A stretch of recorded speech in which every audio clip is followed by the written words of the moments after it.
Bem, pessoal, eu sou o professor Miro, do Colégio Progresso de Campinas, e eu estou aqui hoje para dar umas dicas sobre o vestibular da FUVEST. Se nós olharmos para os últimos 3 vestibulares, 2010, 2011 e 2012, para ver os assuntos que mais caíram, nós iremos observar que 20% das questões de matemática eram de geometria plana, ou seja, de cada 5 questões, uma era de geometria plana. Se olharmos mais precisamente o que caiu dentro da geometria plana, que é uma área muito vasta, veremos que metade dessas questões era composta de questões de áreas de figuras planas. Então nós vamos usar a aula de hoje para relembrarmos alguns conceitos de áreas de figuras planas. Para mostrar para vocês o que é importante se lembrar disso, vamos olhar aqui uma questão que caiu no vestibular de 2010, questão 72 da prova tipo V. Na figura, o triângulo ABC é retângulo com catetos BC igual a 3, AB, cateto AB, anotando aqui na figura, igual a 4. Então, triângulo retângulo com os catetos 4 e 3 é um triângulo clássico pitagórico. Podemos deduzir que a hipotenusa AC mede 5. Olhando aqui no enunciado, buscando mais informações, temos, além disso, o ponto D, que você pode ver aqui no desenho, o ponto D pertence ao cateto AB, o ponto do cateto AB. O ponto E, que você pode ver aqui no desenho também, pertence ao cateto BC. E o ponto F pertence à hipotenusa, está aqui o ponto F, pertence à hipotenusa AC. De tal forma que DECF, esse quadrilátero aqui, seja um paralelogramo. Importante lembrar o conceito de paralelogramo, quadrilátero com os lados opostos paralelos. E há mais algumas informações. Se DE é igual a 3 meios, olha o DE aqui, ó, é um dos lados do paralelogramo. Se DE é igual a 3 meios, então a área do paralelogramo DECF vale. Veja, aqui nós precisamos calcular a área deste paralelogramo, do qual nós conhecemos apenas um lado, foi dado aqui o DE, que é igual a 3 meios.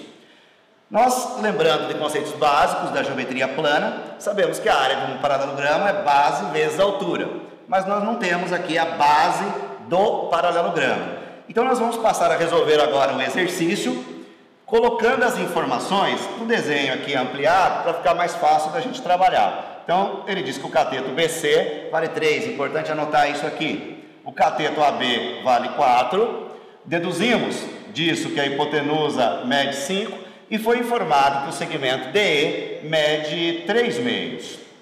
Então nós precisamos encontrar o seguinte, a área de um paralelogramo é a base dele vezes a altura. Podemos ver como base o segmento EC e a altura do paralelogramo é o segmento DB. Como calcular essas duas medidas, EC e DB. Olha, o EC, esse segmento aqui, é igual a esse outro, que é a base do paralelogramo. Chamaremos de B, B de base. E esse segmento aqui, o DB, ele representa a altura do paralelogramo. Chamaremos de H. Então, precisamos encontrar esses dois segmentos. Para isso, é importante lembrarmos quais conceitos da matemática utilizar. Veja que esse triângulo pequeno, o triângulo DBE, tem esse segmento DE aqui, que é paralelo ao FC, pois é paralelogramo. Então, dois segmentos paralelos, cortando uma transversal BC, o ângulo que forma aqui é igual ao ângulo que forma aqui. Então, eu já tenho dois ângulos iguais no triângulo DBE e no triângulo ABC. Dois ângulos iguais. Mas nós precisamos ter dois pares de ângulos iguais. Observando ainda que os triângulos são retângulos, o triângulo DBE tem um ângulo reto aqui, e o triângulo ABC, o triângulo grande, tem o mesmo ângulo reto. Então nós deduzimos que os triângulos são semelhantes. O triângulo grande ABC, triângulo ABC, é semelhante ao triângulo pequeno, que é o triângulo, na mesma ordem, DBE. É importante a gente lembrar por que esses dois triângulos são semelhantes. Porque eles têm dois pares de ângulos congruentes, que são os ângulos destacados aqui e aqui, que são iguais nos dois triângulos, e o ângulo reto, que é comum aos dois triângulos. Então, o que a gente chama isso aqui de caso AA, caso ângulo-ângulo. Bom, para resolver então o cálculo da área, precisamos da base e da altura. Observe que com a base B no segmento EC, a base B, nós podemos deduzir que o segmento BE, que é lado do triângulo menor, ou mais precisamente cateto do triângulo menor, nós podemos deduzir que aqui é 3 menos B. O todo é 3, aqui é B, então aqui é 3 menos B. Então é a base do triângulo pequeno, está para a base do triângulo grande. O 3 menos B está para a base do triângulo grande, que é o BC, que vale 3. Assim como podemos escolher agora outras medidas convenientes para comparar. Observe que nós temos a hipotenusa do triângulo pequeno, que é 3 meios, e temos também a hipotenusa do triângulo grande. Então, comparando na mesma ordem, nós temos que a hipotenusa do pequeno, 3 meios, está na mesma proporção para a hipotenusa do triângulo grande, que é 5. Hipotenusa com hipotenusa, base do triângulo pequeno com a base do triângulo grande, catetos correspondentes. Resolvendo esta equação, nós encontraremos, pode ver que a única variável desta equação é o B, que é a base do paralelogramo. Resolvendo isso, nós temos, multiplicando cruzado, nós temos 15 menos 5B, passando 3 para lá, é igual a 9 sobre 2. Multiplicando isso tudo por 2, nós teremos 30 menos 10B é igual a 9. Resolvendo esta conta aqui, nós encontraremos B, uma conta simples, encontraremos B é igual a 21 sobre 10. Não é necessário dividir, porque nós vimos no enunciado que as respostas as alternativas estão em forma de fração. Então, B é igual a 21 sobre 10. Veja que o 21 sobre 10 é isto aqui, ó. 21 sobre 10. Já temos a base do paralelogramo. Para encontrar a altura, nós vamos usar um raciocínio semelhante, ou seja, vamos usar a mesma ferramenta matemática. Vamos usar semelhança de triângulos, que sempre cai na FUVEST. Em todos os vestibulares temos muita presença de semelhança de triângulos. Agora, fazendo outra semelhança, o H corresponde ao cateto 4 aqui. Então, o H que nós queremos calcular está para 4, assim como podemos usar as próprias hipotenusas para comparar novamente, assim como 3 meios está para 5. Resolvendo esta equação aqui, multiplicando cruzado, nós vamos ter 5H é igual a 6. E aí, nós encontramos aqui H igual a 6 quintos. Lembrando que a área do paralelogramo é igual a base vezes a altura. Então, a base nós encontramos é 21 sobre 10. A altura, acabamos de encontrar, é 6 quintos. E encontramos aqui, fazendo a simplificação do 10 com o 6, dividindo ambos por 2, aqui nós teremos 3 e aqui teremos 5. Então, a área vai ser 63 sobre 5 vezes 5, 25. Esta é a resposta da questão. Mais precisamente, se você olhar nas alternativas, você vai ver que a alternativa A tinha essa resposta, 63 sobre 25, que é a área do paralelogramo. Um pouquinho mais para frente, Guilherme, aí, show, 2. Bom, dando continuidade ao assunto que mais caiu na FUVEST nos últimos 3 anos, eu separei aqui um outro exercício vestibular de 2011, questão número 24, da prova do tipo V. Essa questão, ela é considerada uma questão de nível médio, mas muito importante para quem quer revisar a matéria e se preparar para o vestibular, porque ela envolve vários conceitos de áreas e vai fazer a gente relembrar as fórmulas mais importantes. Então, o que o enunciado diz? Na figura, o triângulo ABC, esse triângulo central aqui é equilátero, os 3 lados iguais. E o lado mede 1. Então, nós temos um triângulo equilátero com 3 lados iguais a 1. E ACDE, você sempre tem que procurar identificar o que foi descrito no enunciado na figura. ACDE, ó, ACDE, isso aqui, esse quadrilátero aqui, e AFGB. AFGB. E ainda BH e C. BH e C são quadrados. Essa é uma informação importante, porque se esse aqui mede 1 e é um dos lados do quadrado, então você já deduz imediatamente que aqui também mede 1. Ou seja, eu tenho 3, pela mesma razão, esse quadrado também tem os lados iguais a 1. Eu tenho 3 quadrados de lado 1 e um triângulo equilátero também de lado 1. A área do polígono, veja que aqui ele está descrevendo esse polígono todo. Qual é a área do polígono? Bom, a área do polígono ela vai ser composta dos 3 quadrados, que nós conhecemos os lados, que tem uma fórmula fácil para calcular, a área do triângulo equilátero e a área desses triângulos que nós vemos aqui. São 3 triângulos que, ao resolver, nós veremos como fazer para calcular a área desses 3 triângulos. Então, ampliando a figura, vamos resolver essa questão agora.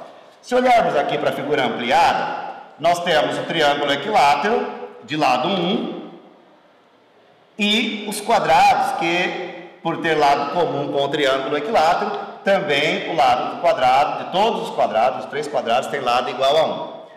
Nós temos que nomear essas áreas para ficar fácil o cálculo. Vamos nomear a área do triângulo equilátero de S1, a área de cada um dos 3 quadrados de S2, e esta outra área aqui vamos nomear de S3. S1 é uma área muito importante de lembrarmos nesse momento como se calcula. S1 é a área de um triângulo equilátero. Lembrando que a área de um triângulo equilátero é dada pelo lado ao quadrado vezes a raiz de 3 sobre 4. Ou seja, basta conhecermos o lado do triângulo para calcular a sua área. Como o lado é igual a 1, substituindo aqui nós temos 1 ao quadrado, raiz de 3 sobre 4. Então, a área do triângulo equilátero é raiz quadrada de 3 sobre 4. A área de cada um dos quadrados, que nós chamamos ali de S2, é o lado ao quadrado, L ao quadrado, ou seja, 1 ao quadrado, que dá 1. A área mais importante aqui, eu chamo a atenção para isso, é como calcular a área de cada um desses triângulos que completam o polígono.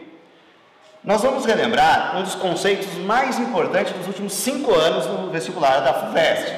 É um conceito que tem aparecido com muita frequência, que nós apelidamos no ensino médio de fórmula do absceno. Só para relembrar o conceito, porque isso é muito importante, quando nós temos um triângulo do qual conhecemos 2 lados, vamos chamar de A e B, e o ângulo que esses 2 lados formam, olha, um triângulo de lados A e B, e esses lados A e B formando um ângulo θ. A área desse triângulo é dada por lado A vezes o lado B, vezes o seno do ângulo θ, tudo isso sobre 2. Então, A vezes B vezes o seno do ângulo dividido por 2 dá a área de um triângulo do qual conhecemos 2 lados e o ângulo entre eles. Vamos usar isso. Por que estamos comentando essa estratégia de resolução? Quando for estudar áreas, não se esqueça da fórmula do absceno. Porque se olharmos para esse triângulo aqui, agora há pouco vimos que o lado do quadrado vale 1, aqui o lado do quadrado também vale 1, e podemos observar que aqui é um ângulo do quadrado, então aqui é 90 graus. Aqui é um ângulo interno do quadrado, 90 graus também. Este aqui, lembre-se, é um triângulo equilátero. Então, o ângulo aqui vale 60 graus. Então, nós temos 3 ângulos, 90, 90, 60, dá uma soma de 240 graus. Completando a volta aqui, nós temos o ângulo do triângulo EAF. O triângulo EAF é o que falta para 360, 120 graus. Olhando bem a figura, porque esse é o nosso principal objetivo nesta revisão. Nós temos ali um triângulo com lado 1 e ângulo de 120 graus. Pela estratégia que eu acabei de comentar, essa área que nós chamamos de S3, ela pode ser calculada assim: A, que é 1, vezes B, que é 1, vezes o seno do ângulo, que é o seno de 120, tudo isso dividido por 2. Lembrando que aqui nós vamos ter então 1 vezes 1, seno de 120, lembrando pela trigonometria que o seno de 120 é igual ao seno do seu suplemento, do que falta para 180. Faltam 60 graus para 180. Então aqui na verdade é o seno de 60 dividido por 2. O seno de 60 da trigonometria nós temos que é a raiz de 3 sobre 2. Tudo isso dividido por 2. Fazendo essa divisão, nós temos a raiz de 3 sobre 4. Então, se nós formos olhar as áreas que nós calculamos aqui, observe que a área do triângulo equilátero é a raiz de 3 sobre 4. Vamos anotar na figura para a gente não se perder. Então, esta área aqui, ó, é a raiz de 3 sobre 4, a área do triângulo. A área do quadrado, nós descobrimos que é 1, a área dos 3 quadrados. E, se nós olharmos a figura com atenção, nós veremos que pela mesma lógica, pelo mesmo raciocínio, que esta área deu raiz de 3 sobre 4, aqui é o mesmo desenho, vai dar raiz de 3 sobre 4, e aqui também raiz de 3 sobre 4. Então, para calcular a área do polígono, basta somar as 3 diferentes áreas ali calculadas. Então, a área do polígono vai ser S1, que é a área do triângulo equilátero, mais S2, que é a área do quadrado. Então, são 3 quadrados, 3 vezes S2, 3 vezes a área dos quadrados, mais 3 triângulos que nós usamos absceno para calcular a área. Então, 3 vezes S3. Substituindo, nós teremos S1, raiz de 3 sobre 4, 3 vezes S2, S2 é a área do quadrado, 3 vezes 1, mais 3 vezes a área dos triângulos que completam o polígono, que nós acabamos de calcular, que deu, não foi anotado aqui, ó, mas dá raiz de 3 sobre 4 também. Então aqui, raiz de 3 sobre 4. Dá para juntar isso daqui, ó, 3 raiz de 3 sobre 4 mais 1 raiz de 3 sobre 4, dá 4 raiz de 3 sobre 4, mais 3. Isso aqui, cortando, dá raiz de 3 mais 3. Então, ó, raiz de 3 mais 3 é a soma de todas as áreas. Portanto, é a área do polígono. Por que esse exercício é importante nesse momento? Porque ele fez lembrarmos duas coisas fundamentais de áreas. A área de um triângulo equilátero, que está aqui, era ao quadrado raiz de 3 sobre 4, e a fórmula do absceno, que é A vezes B vezes o seno do ângulo sobre 2, para um triângulo que não é um triângulo tão usual. Então, essa dica é importante, rever essas fórmulas, ver outros exercícios que fazem uso desses raciocínios. Eu sou o professor Miro e essa foi a minha dica de matemática para o vestibular da FUVEST, áreas e figuras planas, lembrando que esse assunto cai muito, ou pelo menos caiu muito, nos últimos 3 vestibulares. Voltaremos na próxima aula com outras dicas de assuntos que também caem muito no vestibular. Obrigado.